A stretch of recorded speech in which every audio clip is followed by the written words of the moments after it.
Hello everyone, Renee here. If you're new to my channel, welcome. So I wanted to discuss just a little bit and do a flip through of the Deviant Moon Tarot Borderless Edition. This has been out for quite a while. As far as I can tell, it's been out since maybe 2009, maybe even a little bit earlier than that. As you can see, it's published by US Game Systems. They've got the 2013-2018. I've always been intrigued by this deck. I just wasn't sure if it was for me, but boy, let me tell you, it is a really cool deck. And when I first opened it and went through the cards, I was surprised at how I reacted and all the different things I saw in the imagery. It kind of goes along with the Rider-Waite-Smith system, but it's so original and thought-provoking.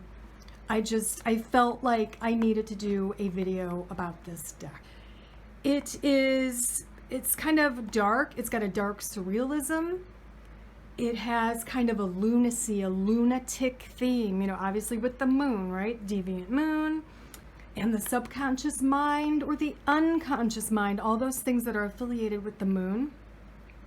It's kind of a shadow deck. It kind of delves into the darkness. And as soon as I started flipping through it, the Pink Floyd song, Dark Side of the Moon, popped into my head. And if I could play it during this video, flip through, I would, but I don't want to get into trouble. So let's put the box aside, and I'll show you the cards. Here are the backs. First of all, I noticed all the shapes here are moon shapes. You've got the crescent moons and the full moon. And then, of course, a little bit of a border here. The deck is a little bit longer and thinner than a standard Rider-Waite-Smith. You can see this. Just slightly thinner, but quite a bit longer. But I find that it's pretty easy to handle. It's pretty easy to handle.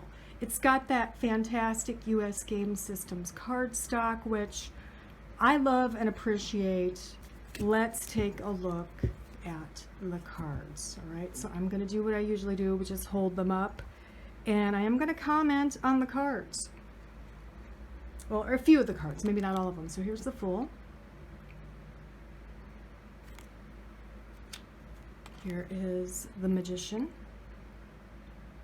Interesting. Of course, he's incorporating all four symbols here. Interesting how he's dipping his finger in the cup full of blood. There's a darkness there. The High Priestess. Can you see that all right? Let's move this over here so it's not blocking what you're looking at right now. Her head is shaped like a moon crescent.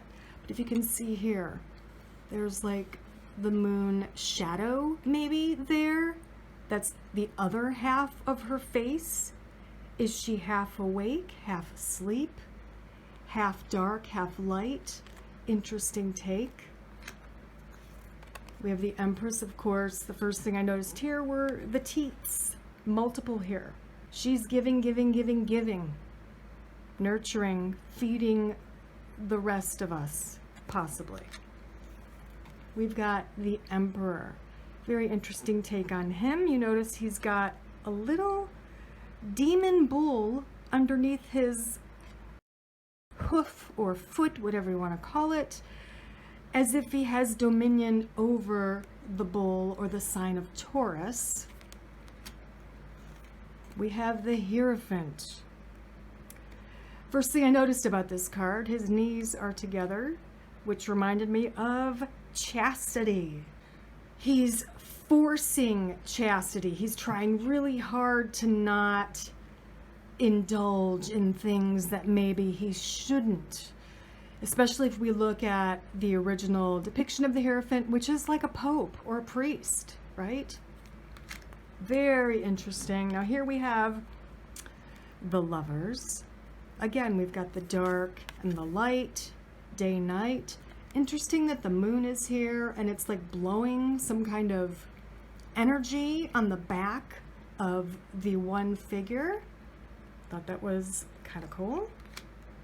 The Chariot, a head inside of a machine. And I noticed in the background it's not steampunk, but It's steampunk-ish, but there's like an industrial vibe going on here. And of course, it doesn't look like he has any legs. It's got the wheels.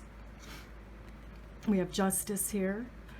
I love how she also, or he also has a moon face, half asleep, half awake.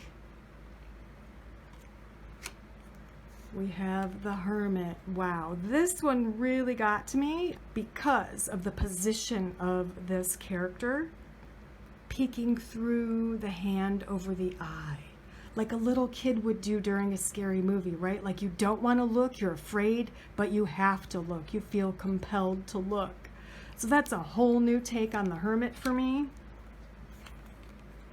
We have the Wheel of Fortune. I really like this. Strength.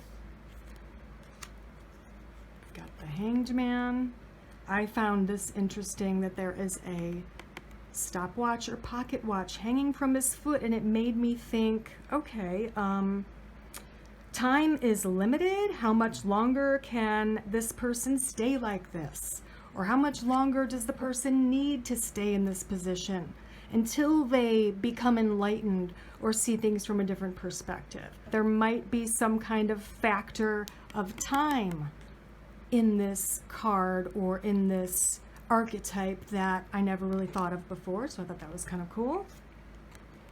We have Death, which is unlabeled, unlike all the other cards. So you just know what it is. And interesting as well, just ruthlessly grabbing onto this smaller figure, perhaps a childlike figure. I also found it interesting that the skulls, they might be horse skulls. I don't know for sure. I'm not any kind of anthropologist or whatever.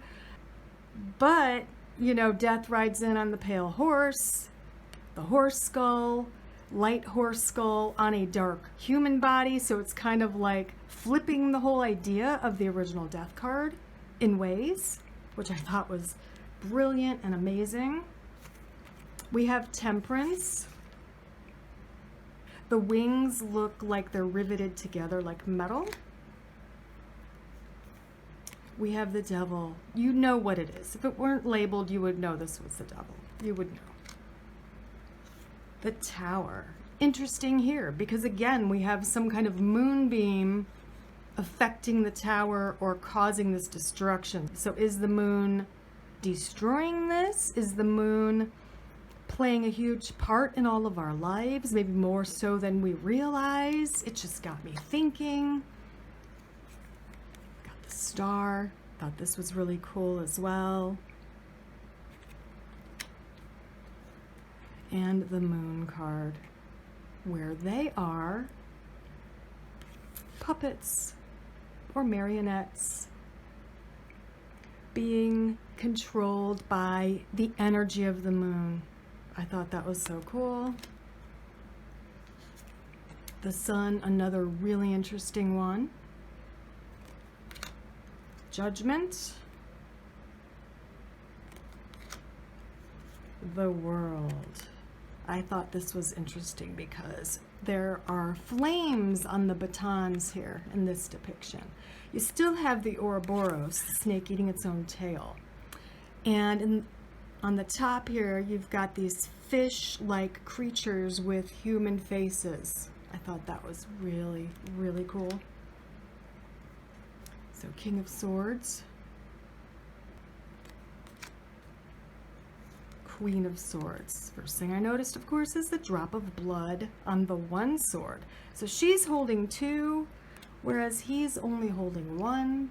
Interesting. The Knight. The Page. I like how he's got maybe some kind of supervision.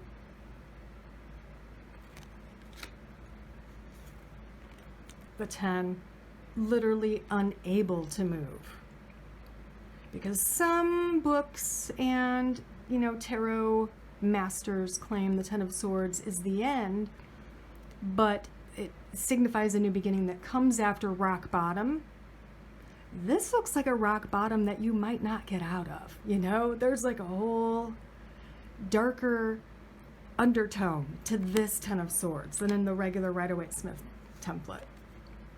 We have the 9 with the devil on the shoulder. I noticed that right away as well. There's the moons on the blanket, biting his own finger.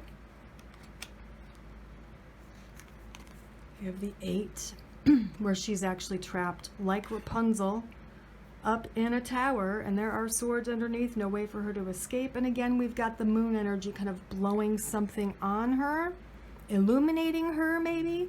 Maybe that's what it's doing. Maybe it's illuminating the mind. So we have the 7. Interesting how it's hanging there. Tricky, very tricky. The 6, of course, it's a type of vehicle, but it's going over the water. It's actually some kind of an air balloon rather than a ship or a boat. And as you can see, almost in every card, probably in every card, is the image of a moon. We have the 5, the tongue sticking out after, you know, conquering the foes or enemies, kind of taunting them maybe. And we have the 4, pretty interesting. The 3, and of course the 2. A lot of people have mentioned this one because it's internal. This is one person, 2 legs, one person with an inner struggle, an inner conflict, or something they're indecisive about, going back and forth on something, battling themselves within their own mind, right? So we have the Ace. And the King of Wands. We're moving on to the Wand family. This is how they were boxed in this order, so.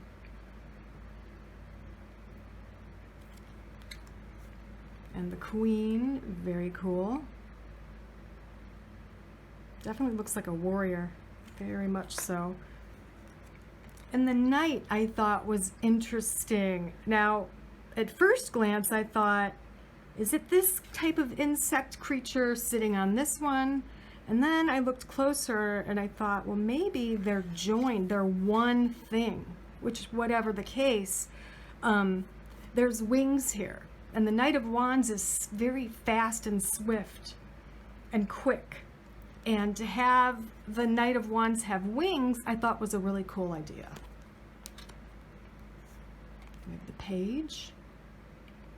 Now he is on stilts over what looks like ice, which kind of fits the Page of Wands because he can be really careless, really just spontaneous, off the cuff, and careless. Like he feels like doing something, excuse me, he just goes and does it, he or she.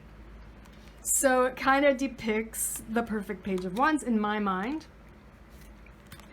And we go through, here's the 10, the 9, you can feel the maybe sorrow, resting after a hard battle. The 8 I thought was interesting as well because usually it shows the wands like this across the card, action in the air. So this is the 8th wand. I'm going to have to think a little bit more on this one. So I do get a sense of action with this, but I wonder what the artist was intending with the raven in the letter. Is it a warning? I can't really read what it says, but interesting. I'm going to do a little research on that one maybe. Here's the 7. And the 6.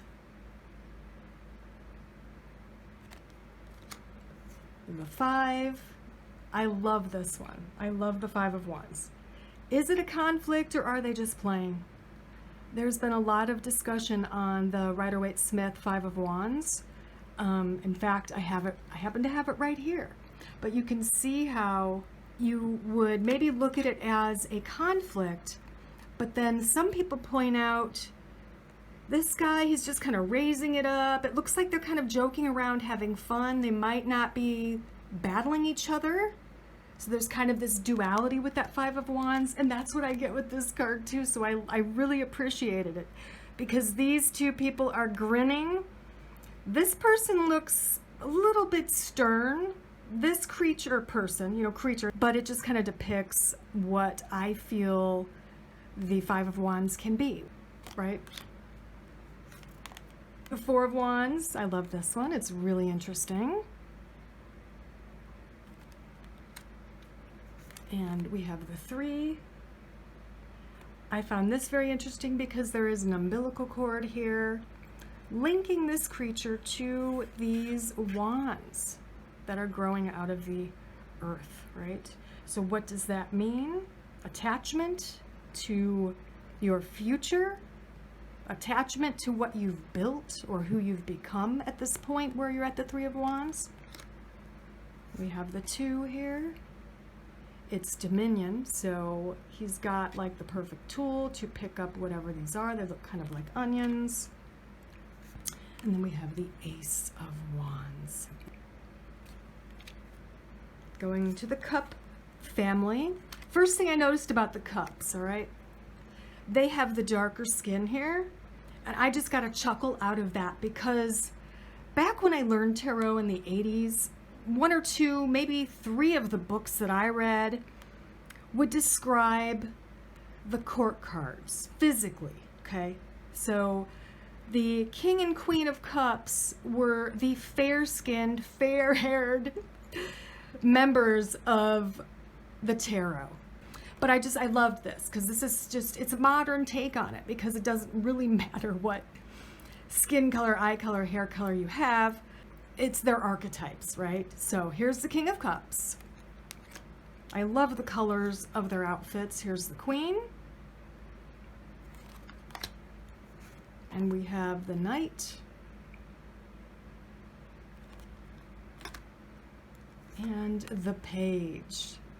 And he's like tickling the so-called chin of the fish here. And we have the 10. Really cute 10. I love the 9. This is the wish card. I call it the wish card. I've called it the wish card for most of my career. And here we have, it's obviously a lamp and a genie coming out of the lamp to grant the wish, right? I love that. We have the 8. She's walking away from the cups. Like, nope, had enough of that. Time for me to go. I'm out. Love that attitude. We have the 7. Options. What to do, what color to paint this figure, this figure. Lots of options, especially when you're creative. We have the 6. I just thought of Punch and Judy, if any of you have heard of them. Thought this was really cute, kind of a cool thing. We have the 5. This. Interesting. Instead of just sorrow and loss and dejection, we have blame, right? Or guilt. Blame and guilt playing into the archetypal meanings of the 5 of Cups, which I thought was amazing. The 4 here, another interesting take. Like, yeah, I just don't care. I'm dropping this and woe is me. I'm bored, right? We have the 3, joyful, they're having fun. Kind of standard imagery there as far as the template goes. And then we have the 2. Is it death and night? Is it light and dark? I love this. This one has a skull face, so I thought death. Is it the darkness in love with death? Vice versa? I don't know. There's a lot of ways you could read this. I'm going to brainstorm on this one. There's also a book about this tarot deck, which I'm probably going to end up getting. The Ace of Cups, beautiful. I love it. I just noticed too, I love her red tattoo on her shoulder. That's great.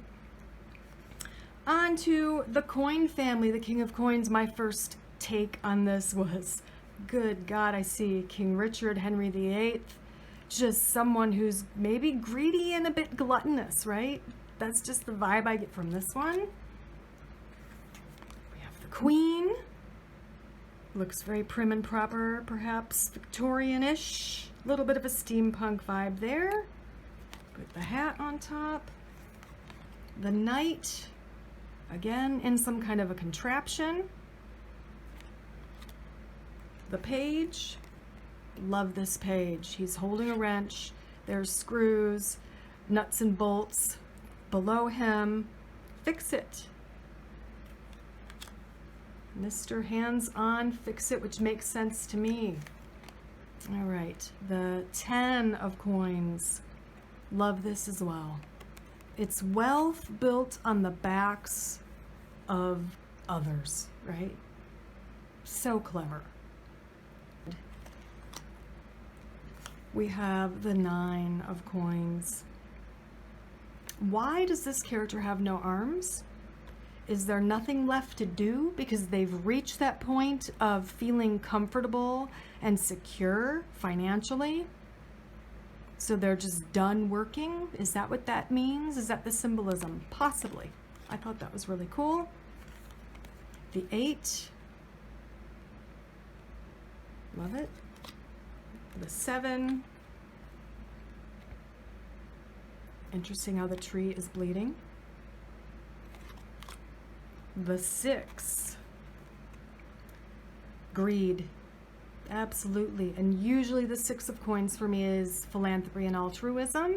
And in this one, it looks more like greed. 1 coin to this person, yet there are 5 more here. Like, oh, I can afford to give you 1. But I'm going to hold on to 5. So I thought, wow, wow. We have the 5 here. This one I'm going to brainstorm some more on because it's sneakiness. Does that mean God's watching or the church is watching? What is this person doing? They're sneaking around the corner. But why? We have the 4. Another great one. He's wealthy, he's being somewhat miserly, but death is near him. His time is almost up. At any time, death could strike him, right? Doesn't matter how much money you make, you can't take it with you. Well, you could, but the 3, interesting. They're all just like working on each other. The 2, I love the belly dancer of the 2. And the ace. The ace is a dragon, not a female. So I feel like the coins in this deck are more likened to the negatives of materialism and greed. Whereas the other aces, at least most of them, show loving characters, or at least they seem so. Yeah, loving, feminine type characters. Where is this ace? If I can find the last one. I think I missed it, but yeah. So I'm gonna shuffle this up. Maybe this is what you'd call a shadow deck or a darker deck, but you know, life is dark and light, day and night. So let's see, let's do a, for my 4 W's, the reading I always do when I'm looking at a new deck. So that's work, wages, wedding, and wellness or well-being. So let's see what we get. So for work, okay, so there's something happening here within, so the reading's for me, hypothetically. So for my work, I'm trying to make up my mind about something. I'm going back and forth. That is absolutely true at this moment. For wages, 6 of Wands. Okay, we're kind of fighting to make ends meet in my family, I'd say. And wedding or love, I have Ace of Swords. Probably saying I've been a little bit more in my head and a little bit more of a workaholic lately. Maybe not focusing as much on the romantic aspects of my life, which might be true. And then wellness or well-being. We have Knight of Swords. Okay. I don't know, this knight looks really a bit ruthless, like he is going to attack. So maybe there's something coming up I'm going to have to fight, a cold or something like that. I think I'm going to have to get the big book about the artist and the deck because I'm absolutely intrigued with this. And I have not felt this way in quite a while, I have to tell you. I think the last deck that intrigued me this much, let me think. Well, the Tarot of the She, I've been working with that one, very intriguing. Did some research for that in order to use that deck. And then, little, other decks that I would work with, but none that hit me like this, aside from Tarot of the She, and probably the Thoth Tarot years ago when I picked up my first Thoth deck, which I don't even really use Thoth anymore, but it kind of hit me like this, where I got the book, I wanted to learn everything about it. It's kind of how I feel about this one. So there you go, my friends. Thanks for sticking with me. This was a long one, but I kind of had a lot to share. It is the Deviant Moon Tarot. This is the Borderless Edition by Patrick Valenza. All right, there you have it. Thanks for watching. That's my take on it. Bye.